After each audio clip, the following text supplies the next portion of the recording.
자, 오늘도 말씀 가운데 풍성한 하나님의 은혜가 임하기를 간절히 축복합니다. 네, 옆 사람에게 말씀을 은혜 받으십시오 하고 또 오늘도 축복하십시다. 네.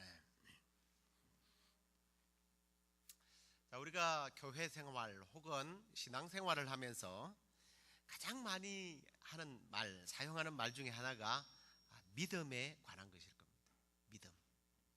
믿음이 있다 혹은 없다. 많이 들어보셨죠? 또 그와 동시에 저 사람은 참 좋은 믿음을 가졌다 혹은 또 나쁘다, 아니면 참 강한 믿음이다, 믿음이 약해, 뭐 이렇게 평가를 하는 그런 말들도 많이들 합니다.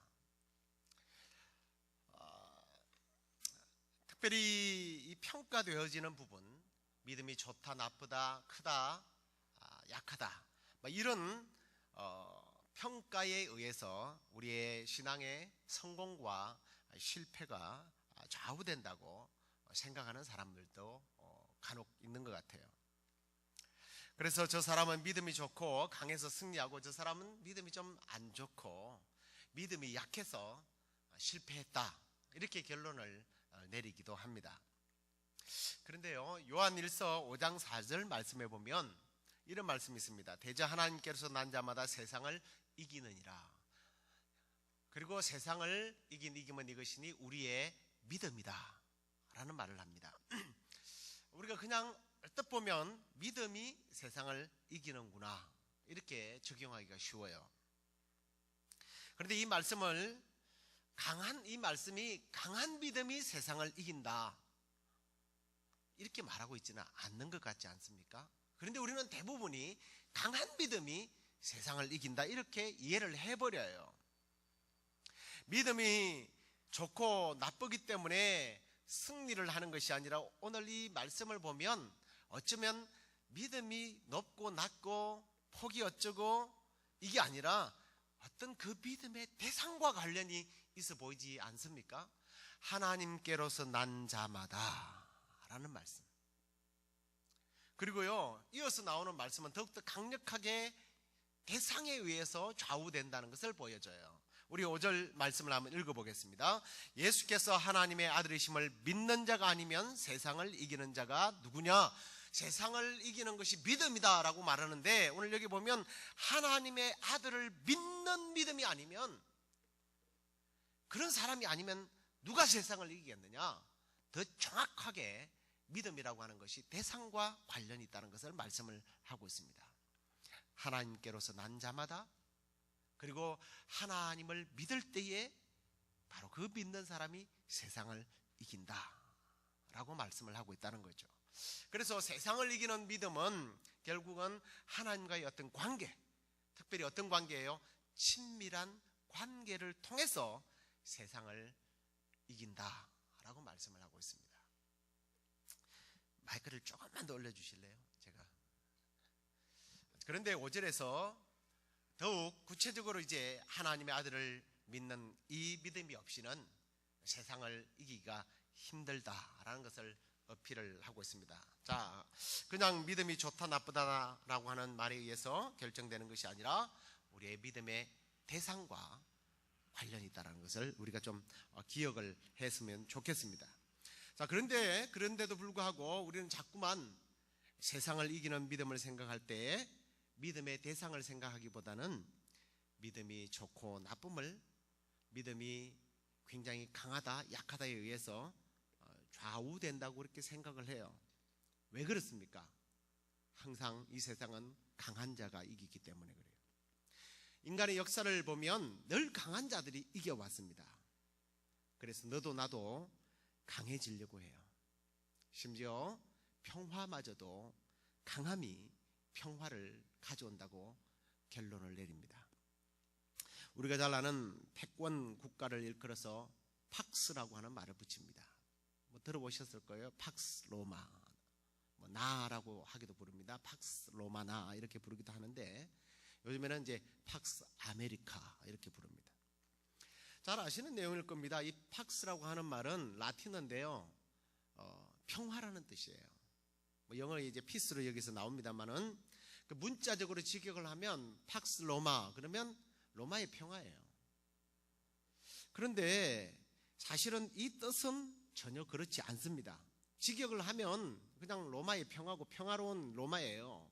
그렇지만 실제로 이 뜻은 정치적이고 무력적인 힘에 의해서 발생되어진 평화를 말해요. 정치적인 힘, 무기를 가지고 있는 무력적인 힘, 경제력, 이런 것들을 가지고 세계의 어떤 주도권을 가진 국가에게 팍스라고 하는 말을 붙입니다. 강해서 평화를 가져온다는 거죠. 그래서 그 강한 힘 앞에 약한 자들은 지배를 당하고, 그래서 굴복을 할 수밖에 없으니까 조용히 그냥 있는 겁니다. 이게 평화라고 세상은 말하고 있어요. 그래서 힘 좀 쓴다는 그러한 나라들은 자기 나라의 앞에다가 이 팍스라고 하는 수식어를 붙이는 것을 좋아합니다. 오늘날 미국도 팍스 아메리카라고 공공연히 자랑을 합니다. 심지어는 이 사람들은 로마 제국이 상징했던 그 독수리를 이 미국은 미국의 국가의 상징으로 그렇게 자랑을 하고 있지 않습니까? 정말 그러한 강한 힘으로 세계를 조율하고 싶어하는 사람들. 자, 우리는 너무 그런 것들에 길들여져 왔다는 거예요. 그러다 보니까 우리 크리스찬들조차도 믿음의 의미를 강함에서 든다는 거예요. 강함이 세상을 이기는 영성으로 이해해버리고 산다고 하는 겁니다. 그런데 2주 전에 제가 말씀을 드렸습니다만 기억하시는지 모르겠습니다. 그리스도인은 강함으로 이기는 것이 아니라 오히려 낮아짐으로 이기는 존재. 세상은 지는 것이 이기는 것이라고 이야기를 합니다만 오히려 우리 크리스찬들은 죽음으로 이기는 것이다 라고 말씀을 드렸습니다. 자, 아무튼요, 이건 굉장한 역설 아니겠습니까? 강함이 세상을 지배하고 강함이 세상을 이긴다 라고 말할 때 우리 크리스찬들은 아니다 라고 말한다는 거죠. 아니, 성경의 전반적인 흐름이 그래요. 강함이 이기는 것이 아니라 그 강함 뒤에 뭔가가 있다는 거예요. 강함이 아닌, 그게 뭐겠어요? 바른 믿음이라는 거죠. 바른 믿음. 그냥 강한 믿음이 아니라 바른 믿음이 세상을 이긴다는 겁니다. 그 바른 믿음은 계속 반복합니다만은 하나님과 예수 그리스도와 성령님과의 친밀한 관계가 바로 바른 믿음이죠. 이 바른 믿음을 가진 사람들이 세상을 이깁니다. 자, 그러면 좀 더 구체적으로 이 바른 관계를 형성하는 믿음은, 그러면 그분들과의 어떤 바른 관계를 형성하는 믿음이 있을 거 아니에요. 그게 어떤 믿음일까 하는 겁니다. 믿음 생활한 지가 오래됐다. 저 사람 평소에도 보면 기질 자체가 믿음이 좋아. 이런 걸까요? 그런데 강하지 않아 보이고 굉장히 약해 보이고 정복당하는 것 같고 아주 굴욕적인 것 같은데 그런 믿음이 있어요. 그 믿음이 하나님과 우리의 관계를 바르게 해주는 게 있다라는 거예요. 그게 뭘까요? 한번 따라할까요? 순종하는 믿음. 순종하는 믿음이에요. 사람들은 순종을 생각할 때마다 늘 항상 생각하는 게 뭐냐면 강함보다는 나약함, 이기기보다는 늘 지는 것, 이게 사람들이 생각하는 순종의 개념이에요. 특별히 현대 문화 자체가 이 순종 이러면 아주 맹종으로 생각해요. 자기 주관이나 마음이 좀 강하지 못해서 이리저리 휘말리는 사람들, 우유부단한 성격들, 아주 줏대 없는 사람들, 이래라 그러면 이래라, 예 저래라 그러면 네 하는 이것을 순종이라고 생각한다는 거예요. 그러나 진실은 그렇지 않습니다.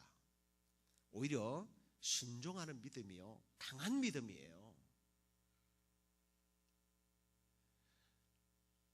순종이야말로 이 세상에서 가장 강한 믿음의 법칙이에요. 여러분 성경을 읽어보십시오. 늘 승리했던 사람들, 결국에 승리하는 사람들이 어떤 사람들이에요? 순종의 사람들. 아마 부인하지 못할 겁니다. 우리가 성경에 나오는 인물을 통해서 그것을 한번 확인해 보도록 하죠. 순종하면 가장 먼저 떠오르는 사람이 누구예요? 역시 아브라함이에요. 편안하고 안전하고 친숙하고 이미 적응되어져 있는 그러한 지역에서 전혀 알지도 못하고 어딘지도 모르고 확실하게 야 팔레스타인 그 지역으로 가, 그것도 아니었어요. 내가 그냥 지시한 땅으로 가라. 여러분, 그 말을 듣고 따라갈 용기가 도대체 어디서 나겠어요? 대단한 용기 아니에요? 그게 용기가 뭐예요? 순종이에요. 순종. 이 순종은 용기와 연결되어 있다는 것을 보게 됩니다. 그런 의미에서 아브라함에게는 하나님의 음성에 순종할 용기, 그 강한 믿음이 있었던 거예요. 그래서 그 순종의 믿음을 보고 우리는 믿음의 조상이라고 부르는 겁니다. 고향에서 꽤나 명성 있는 부잣집 아들로 지냈던 사람 아닙니까? 그랬던 사람이 친척들과 아버지의 유산 이런 것들을 다 버리고 하나님이 지시한 땅으로 가는 이 순종이야말로 대단한 믿음이에요. 요즘이야 인권이 있고 국제법이 있어서 이민자나 또는 여행자들이 보호를 받지 않습니까? 그 당시엔 그런 게 없었어요. 그냥 죽이고 뺏고 가버리면 그만이에요. 그런 시대에 한 번도 가보지도 않았던 곳을 하나님께 예 알겠습니다 하고 무작정 따라갔다는 게 이게 상상이 안 가는 문제예요. 감히 흉내낼 수 없는 용기입니다. 결단입니다. 누가 이런 사람을 보고 아유 저 약해 빠진 인간이라고 말할 수 있겠어요? 진정한 강함이 이 순종 속에 숨어 있다는 거예요. 바로 그러한 믿음을 보시고 하나님께서는 순종의 믿음을 보시고 그에게 복을 내렸습니다. 그런데 우리가 아브라함의 생애를 잘 살펴보면 이 순종하는 믿음의 테스트를 또 받게 돼요. 그걸로 끝난 것이 아니더라는 거예요. 그가 정작 하나님의 지시한 땅에 이르렀을 때에 가장 먼저 당면하는 게 뭐예요? 기근이 왔어요. 문제가 왔단 말이에요. 여러분 상식적으로 생각해 보십시오. 하나님께서 그를 불렀을 때에 내가 너를 창대케 할 것이다. 큰 민족을 주겠다. 그런데 자식도 없고요. 거기에다가 흉년까지 왔습니다. 뭐가 명성을 날리고 위대해진단 말입니까?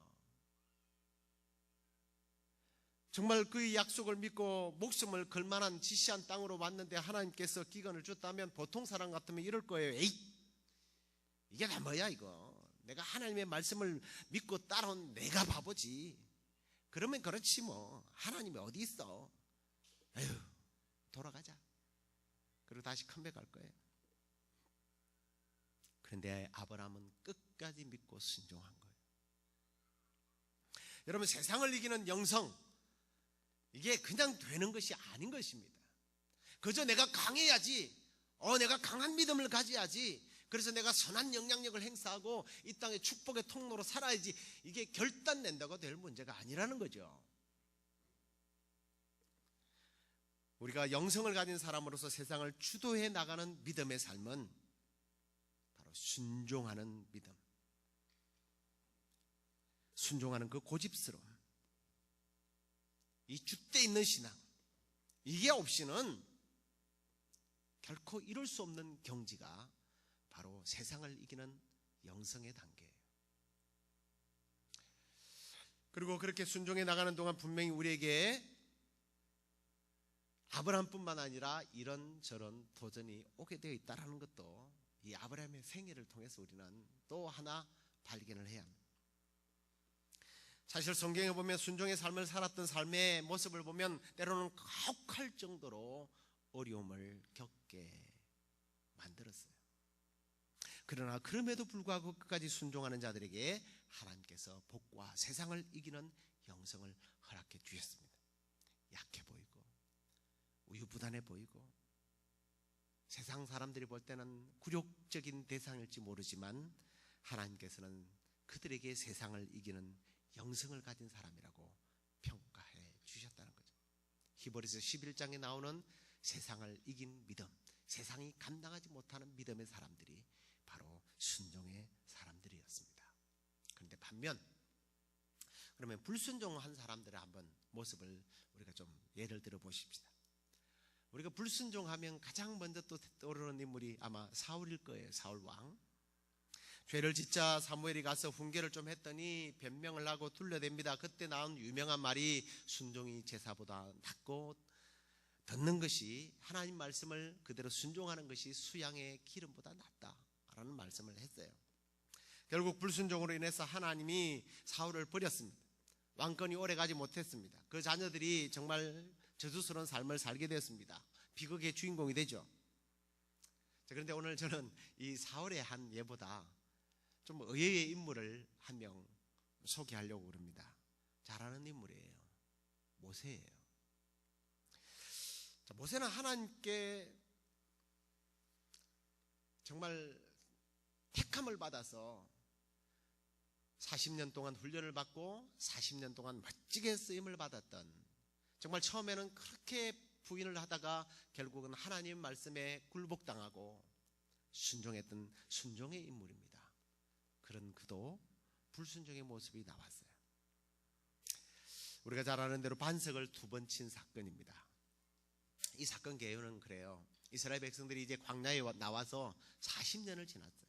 정말 지칠 대로 지쳤어요. 그런데 또다시 광야로 들어갔습니다. 그게 이제 신광야라고 불러요. 거기에서 모세의 누나도 죽고요.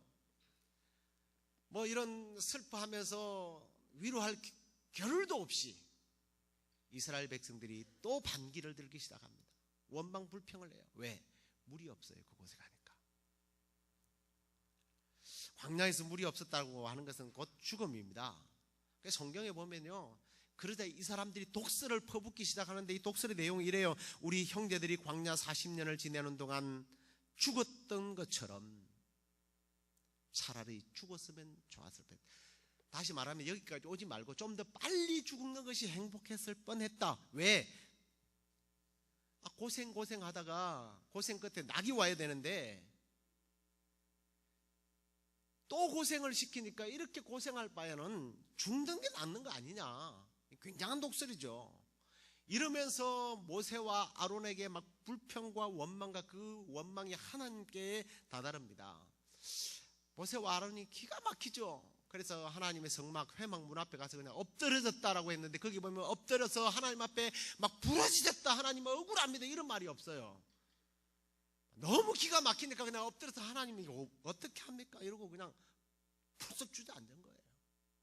될 대로 되십시오. 뭐 이건 난 못하겠습니다, 이런 의미도 있겠죠.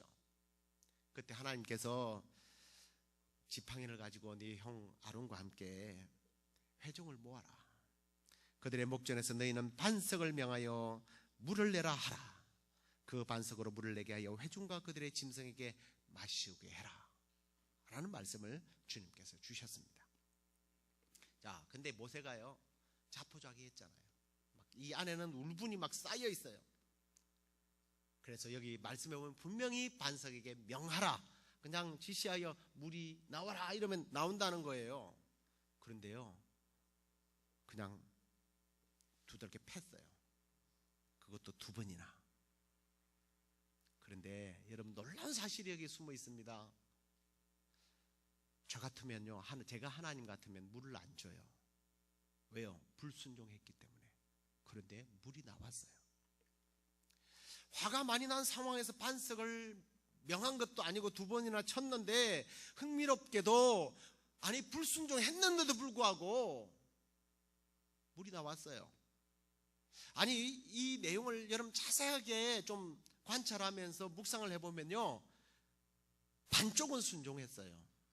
물을 내어서 사람들과 짐승들에게 준 것은 순종한 거죠. 근데 그 방법 면에 있어서는 불순종했어요. 이걸 온전한 순종이 아니라고 말합니다. 반쪽짜리 순종. 이건 하나님 볼 때는 불순종한 겁니다. 그리고 더욱더 흥미로운 사실은 하나님께서는 불순종해도 놀랍게 기적을 일으켜서 샘물을 터지게 했다는 거죠. 벌을 내리기 위해서 기적을 거두지 않았다는 얘기입니다. 여러분, 이 말씀을 좀 자세하게 여러분들이 좀 시간이 많아서 좀 묵상을 좀 했으면 좋겠어요. 저는 한 주간 내내 이 말씀을 참 묵상하면서 제 삶을 많이 뒤돌아봤습니다. 불순종해도 기적이 일어나는구나. 이게 행복입니까? 우리의 삶에 한번 뒤돌아보십시오. 정말 우리가 너무나 많은 불순종을 했는데 하나님은 이상하게도 우리에게 좋은 것 주셨어요. 우리가 불순종했는데 하나님께서 우리에게, 우리 가정에, 우리 기업에, 특별히 우리 교회 가운데 여전히 하나님께서는 복을 주셨어요. 우리를 형통케 하셨습니다. 기적이 일어났습니다. 번영을 경험했습니다. 그렇지 않나요? 정말 여러분이 주님께 지금까지 온전히 순종해서 받은 복입니까? 얼마나 많은 우리는 불순종을 했는지 모릅니다. 오늘날 교회들을 보십시오. 교회들이 순수성을 잃어버렸습니다. 어떤 면에서는 하나님 앞에 순종을 하는데 교회들이 어떤 면에 있어서는 하나님 앞에 신실하게 순종을 못하는 교회들이 너무나 많다는 거예요. 하나님께서 우리에게 교제하라고 그랬습니다. 그런데 그 교제가요, 순수하지 못해요. 무슨 사교계에 있는 것 같아요. 교회가 진정한 복음 사업이 아닌 사회 사업에 빠져드는 경우들도 너무나 많이 봅니다. 반쪽이에요. 말씀과 기도를 전무해야 할 교회가 웬 그렇게 프로그램들이 그렇게 많이 막 돌리는지요. 하나님께서 교회를 세운 목적대로 쓰임을 받지 못하면 문을 닫아야죠. 그런데요, 놀랍게도 이상하게 그런 교회들이 부흥을 합니다. 반석을 명하여 물을 내어야 하는데 두 번이나 쳤어도 물이 나오는 것처럼 사람들이 모이고 외부적으로 볼 때는 교회가 부흥을 하는구나. 그런데 제가 이런 예를 들면 한 개인을 제가 어떻게 지적하지 않고 싶어서 교회의 예를 든 것뿐이에요. 맞아 우리 주위에 그런 교회들 많아. 우리는 그러면서 설거머니 나는 빠져버리죠. 사실 저와 여러분이 그렇게 살았잖아요. 한편으로는 순종하는 것 같은데 한편으로는 불순종해 왔습니다. 한편으로는 말씀대로 사는 것 같은데 한편으로는 말씀대로 살지 못해요. 그럼에도 불구하고 가정이 잘 되고 자식들이 잘 되고 운영하는 기업이 잘 되니까 이게 그냥 우리가 순종해서 받는 복인 줄로 착각하면서 살아가더라는 거예요. 우리는 그 맛에 길들여져 버린 거예요. 엄마가 해주는 순수한 조미료가 들어가지 않는 밥만 먹고 건강식을 먹어야 되는데 밖에 나가서 자꾸만 조미료가 많이 가미된 음식을 먹고 엄마 밥이 왜 이렇게 맛이 없어? 엄마 요리 솜씨가 나빠졌네 하는 것과 똑같은 것 아니겠어요? 순종을 배워서 실천하는 것이 아니라 불순종을 좀 더 교모하게 순종처럼 믹스시키고 변질시키는 우리의 모습들. 모르는 사람들은 하나님이 아닌 입장에서 보면 이게 순종처럼 보여요. 그러나 하나님이 보시면 이건 굉장한 불순종이에요. 모세의 이야기를 조금만 더 해볼까요? 그의 행동은 엄청난 결과를 낳게 됩니다. 이제껏 모세는 하나님의 권능의 힘에 의해서 걸어왔어요. 여기까지 40년을. 그의 위대한 지도력이 오직 하나님 의존한 덕분이지 않습니까? 오직 하나님을 의존한 것, 거기에서 나온 거예요. 그런데 지금 여기서는 하나님으로부터서 독립하고 싶어하는 모세의 모습이 나온 거예요. 그 결과는 엄청났습니다. 그 불순종 때문에 모세는 자기가 그렇게 원하던 가나안을 들어가지 못했습니다. 물을 솟아나게 하는 기적은 경험했지만 영광스러운 하나님이 지시한 땅은 들어가지 못했다는 얘기입니다. 앞에도 말씀드렸지만 이러한 잘못들이 우리의 신앙생활 속에 너무나 쉽게 저질러지고 있다는 얘기입니다. 그런데 왜 이런 일이 벌어질까요? 어쩌면 이게 익숙함이 낳은 결과가 아닐까라는 생각을 해봤습니다. 모세는 40년 동안 그 포악하고 말 안 듣는 백성들을 인도해 왔어요. 그러다 보니까 자기 나름대로의 노하우가 생긴 겁니다.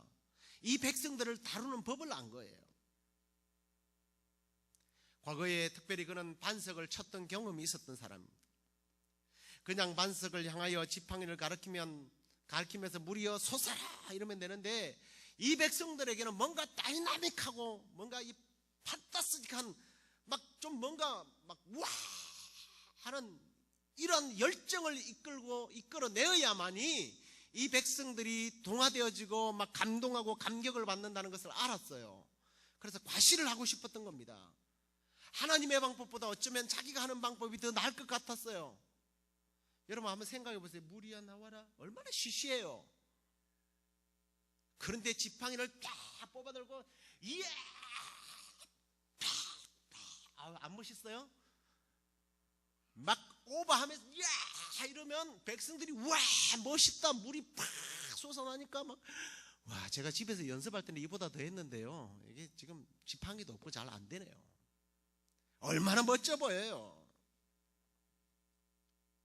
우리의 삶에 정말 사람들 앞에서 뭔가 한가닥 해보고 싶은 욕망들이 막 이렇게 올라와요. 하나님은 제껴놓고 내 방법대로 내가 생각했던 것 막 주도권이 이제는 하나님의 손에 있던 걸 뺏어가 하나님 잠깐만 이거 줘보세요 이래가지고 내 거를 가지고 하나님의 능력을 가지고 막 휘둘러서 뭔가 해보고 싶은 막 이런 욕구들이 우리 안에도 있잖아요. 왜요? 익숙하거든요. 그게 이 경험에 의해서 그런 재미를 한 번씩 느껴봤거든요. 내가 불순종해서 내 마음대로 해보니까 되거든요. 여러분 제가 모세도 아니고 그 시대에 살지도 않았는데 이렇게 추측을 해서 이렇게 지금 오도한 것에 아마 천국 가서 제가 모세한테 잘못했습니다 하고 빌어야 될지도 모르겠어요. 그런데 이게요, 저는 제 입장에서 우리의 입장에서 한번 이야기해보면 이게 맞는 것 같아요. 신앙생활에 익숙해졌고 우리가 어떻게 행동하든 하나님은 우리를 버리지 않고 떠나지 않고 뒤따라오면서 뒤치다거리나 하시는 분, 우리가 사고 치면 해결해 줄 거라고 하는 그러한 마음들, 이게 사실은 우리를 망치고 우리 자녀를 망치고 교회를 망쳐왔는데 모르더라는 거죠. 이스라엘 백성들처럼 모세처럼 하나님의 나라를 향하여 여행을 하면서 우리의 방식대로 살아가려고 하는 이러한 태도들이 불신앙인데 불순종인데 이게 우리는 순종인 줄 알았던 거예요. 반복하는 얘기입니다만 이상하게도 그럼에도 우리 하나님은 사랑이시라 은혜를 주셔요. 기적이 나타나요. 형통합니다. 번영해요. 때로는 교회들이 부흥이 일어납니다. 비극이에요. 이건 축복이 아니에요. 이건 독이라고요. 그런데 사람들은 이게 독인 줄을 모릅니다. 임시 빼먹는 꽃감이 달다고 뽑아먹기 시작하는 거예요. 불순종인데 아무도 불순종이라는 소리를 안 해요. 너도 그랬고 나도 그랬고 우리 모두가 그래 왔으니까. 그래서 불순종으로 말미암아 우리의 마음이 점점 무뎌지고 단단해져 갑니다. 그래서 그 불순종을 해도 심지어는 은혜가 임하기만 하면 이제 그게 순종이라고 결론을 지어버리더라는 겁니다. 불순종으로 오는 능력은 독약입니다. 순종이야말로 결과가 어떻게 나타나든 그 순종이 능력이고 그 순종이 참된 복입니다. 이 시간 우리 자신들을 좀 모세의 실수를 통해서 다시 한 번 더 재조명했으면 좋겠습니다. 하나님께서 우리에게 순종을 요구하실 때, 아니 말씀하실 때 얼마나 혹은 어떻게 그분의 말씀과 그분의 권위 앞에서 내가 반응해 왔던가. 하나님 그분이 말씀하실 때에 과연 나의 태도는 어떠했던가. 이사야서 66장 2절을 보면 하나님 앞에서 우리의 태도가 어떠해야 하는지를 말씀합니다. 우리 함께 같이 읽도록 하겠습니다. 나 여호와가 말하노라. 나의 손이 이 모든 것을 지어서 다 이루었느니라. 무릇 마음이 가난하고 심령에 통회하며 나의 말을 인하여 떠는 자, 그 사람은 내가 권고하려니와. 나의 말 앞에서 부들부들 떠는 사람, 그 여호와를 경외하는 사람, 여호와를 믿고 따르는 사람은 하나님 앞에서 부들부들 떠는 거예요. 이 떤다는 말이 무슨 의미입니까? 하나님의 말씀 앞에서 더하거나 빼지 않고 순종하는 태도를 말하는 겁니다. 여러분, 우리가 하나님의 말씀에 불순종하거나 혹은 적당하게 타협하는 것이 내게 유리할 때가 많아요. 그러나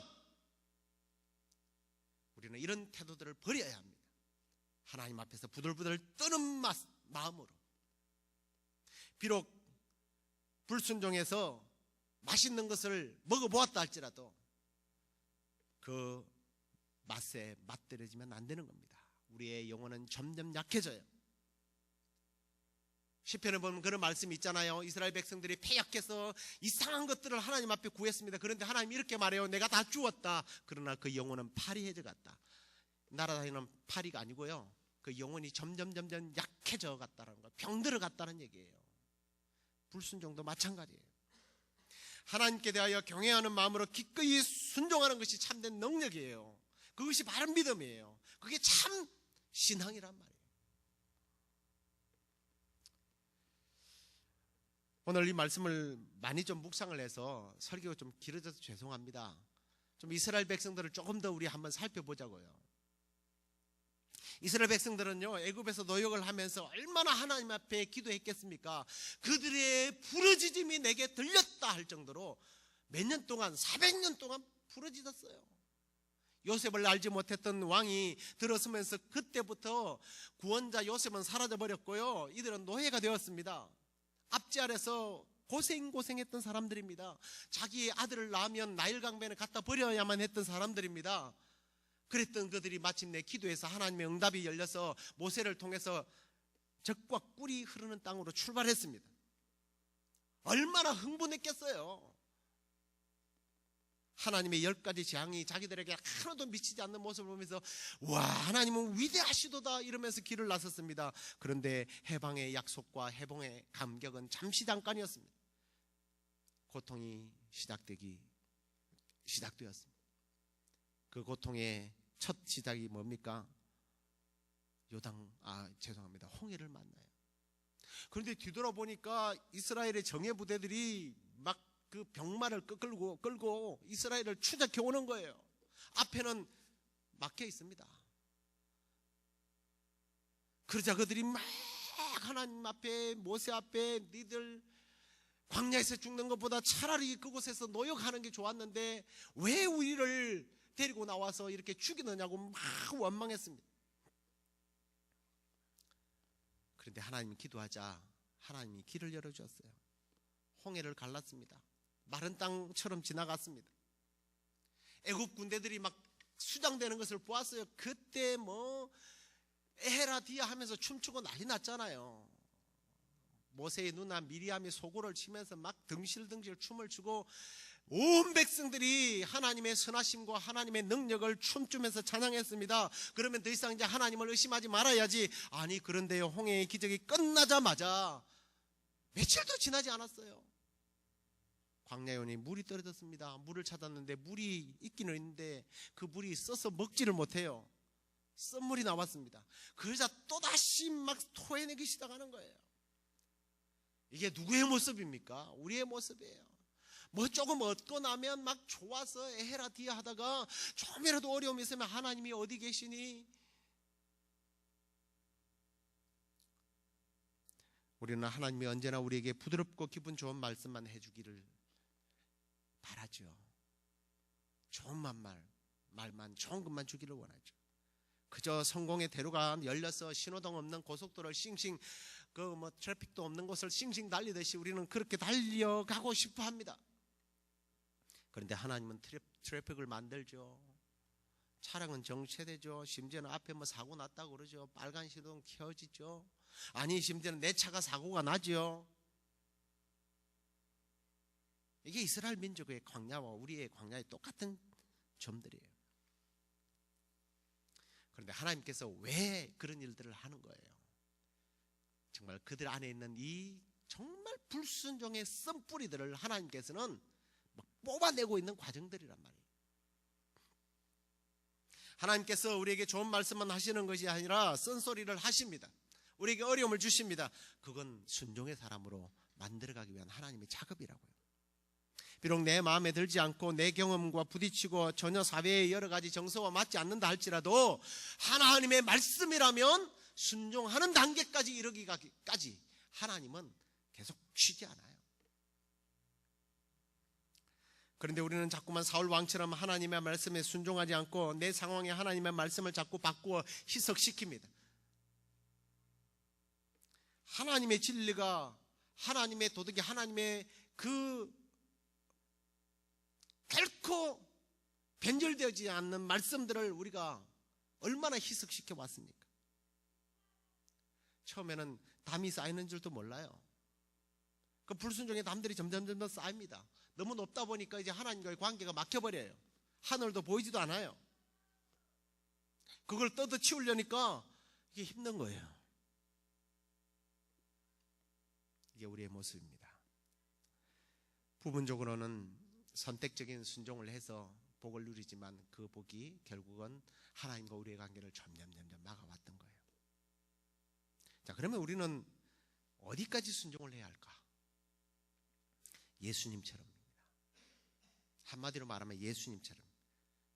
주님은 어떻게까지? 죽기까지 복종. 사실 우리 믿는 사람들의 최종 목표가 어디예요? 예수님이에요.